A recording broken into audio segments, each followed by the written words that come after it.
Hi, everybody. I'm Dennis Daly. I spent 20 years with United Press International, most of it with the old UPI Radio Network. And my favorite assignment was going on the road producing and hosting American Montage. It was an hour-long weekly program. Now here's an edited version of one of those shows. I always stop by the Oakland side of the bay when I visit San Francisco. Too many people just visit the San Francisco side and don't know about all the wonderful sights and sounds and foods over on the Oakland and Berkeley side. And one reason I go to Oakland is quite often I fly in and out of the Oakland airport rather than going into SFO. Nestled in downtown Oakland is the most marvelous museum. It is the Oakland, California Museum, more than just a look at Oakland, a look at the history and the migration to and into the American West. My host is Abby Wasserman, and as we walked around, the first thing I wanted to know is just how old the museum concept is.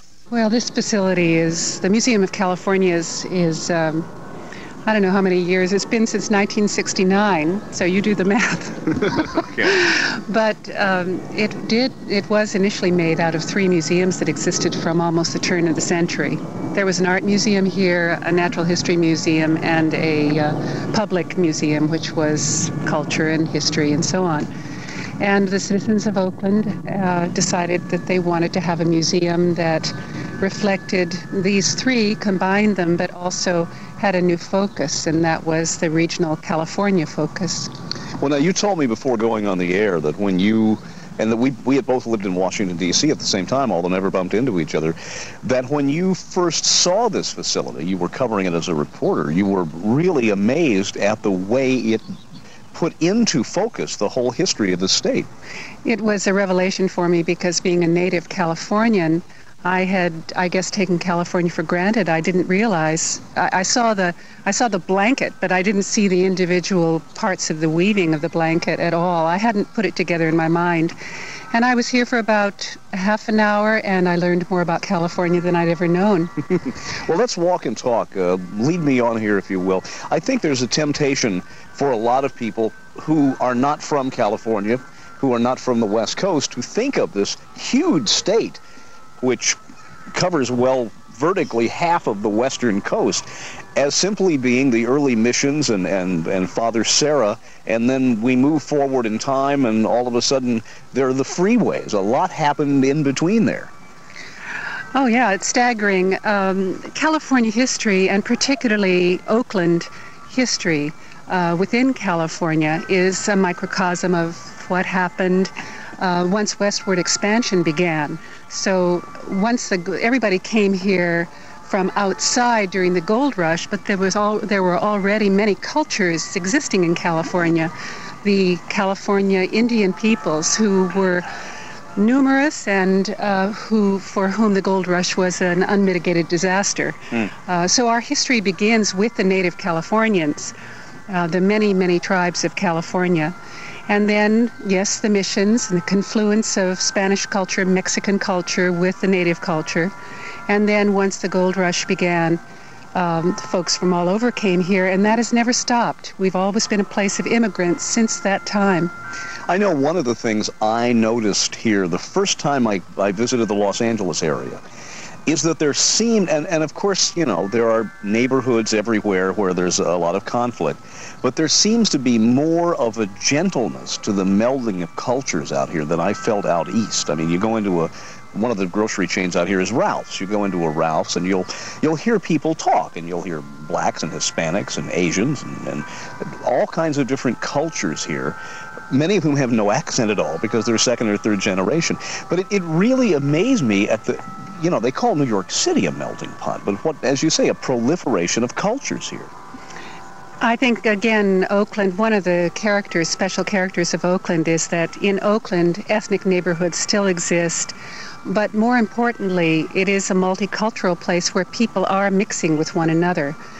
This is it's a good feeling to be part of the museum and to see people joining each other here in our vast garden during a festival, an outdoor festival, and just to see how happy people are with one another. You have a sense of what it could be like if people would be understanding and accepting of each other, and this is the only way California will survive. The neighborhoods remaining or retaining their ethnicity, but not that ghetto mentality where people in some cities, if you're Romanian, you go into a little Romanian neighborhood, you go to a Romanian church or Romanian grocery, and you don't associate with anybody else. Well, I think neighborhoods are always changing, even in these areas. Like San Francisco has the North Beach area, which used to be almost all Italian.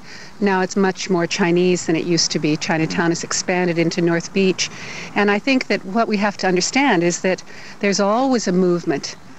Neighborhoods become kind of ghettoized for a while, and then other people move in, and there's a mixing of people, and then, our lives are ebbing and flowing. There's no way around that. So, but what I like about this museum in this city is that it Oakland perfectly reflects the diversity of California, so that what happens here is, in a sense, a California microcosm, and the museum tries to be a microcosm of California too, or an encapsulized version of California. I want to ask about something you alluded to there, and that's change.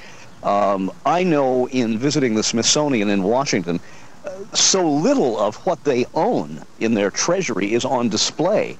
And if you were to go there 6 months from now, there would be completely new exhibits. How important is it here for you to be able to change your exhibits, to have new things come in, and what percentage of your storehouse is on display at any one time? For us, it's about 10%. And there are changes within what we call our permanent galleries. But the lifeblood of a museum as far as attracting people is change. We have to have new exhibitions. We have to have new programs, because people who've been here already aren't going to want to come back again and again and again to see the same stuff. Well, it's that old been there, done that. Exactly. And so we find that with each new exhibition, like we had a car show, we had hot rods and custom cars. Wow. Last year, we had a lot of new folks coming into the museum at that time. And right now we have a special show on recycled art and design that's bringing in a lot of folks. Well, now, my listeners know I like to eat, and I want to thank you for lunch. But I had mentioned I had been at a museum in Anchorage where the restaurant draws people just as a restaurant. And you were saying that this restaurant you have here, much of which is outside, is a great meeting place for people downtown, devoid of the museum itself. Yes, and the fact that the Oakland Museum of California is downtown Oakland means a lot. This is a place where a lot of folks work. There's the law libraries across the street, the Alameda County Courthouse is on another corner. Laney College, which is one of our good community colleges, is on another corner. So people do come here to eat. We have a cafe. It's not a full-serve restaurant, but it's good California cuisine. That was fine with me. We, of course, think of the San Francisco earthquake, the 1906. What happened on this side of the bay? Yeah, on this side of the bay, the damage was not too serious, and Oakland became the place for San Franciscans to come and have refuge. The Oaklanders really opened their hearts to San Franciscans. One nice thing that happened, and you see we're in front of this amazing steam pumper fire engine. This was part of the Oakland Fire Department.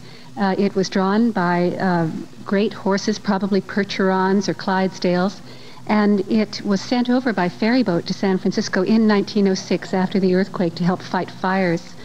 We acquired it when the museum first opened here, and it was restored very beautifully, as you can see. This is what fire engine red looks like. Well, let me say one thing. You look at the Victorian furniture, you look at the incredible ornateness of this fire engine, and it reminds you that at one time things were not cranked out by assembly line, that they were built one-to-one, and even something as functional as a fire engine is a work of art. Yes. This is just, you could look at the detail and the pipes and the brass and the fittings on this for an hour. Isn't it beautiful? Yeah. I think maybe it's of all This is worth the trip coming here. Yes, and it may be the favorite object in the entire museum. Well, Abby, it's a gorgeous place. It is the Oakland, California, but it is the California Museum. It is certainly more than just Oakland. Beautiful things here to see, and I would recommend it to anyone, and thanks for inviting me. Thank you. It's been a pleasure to have you with me today.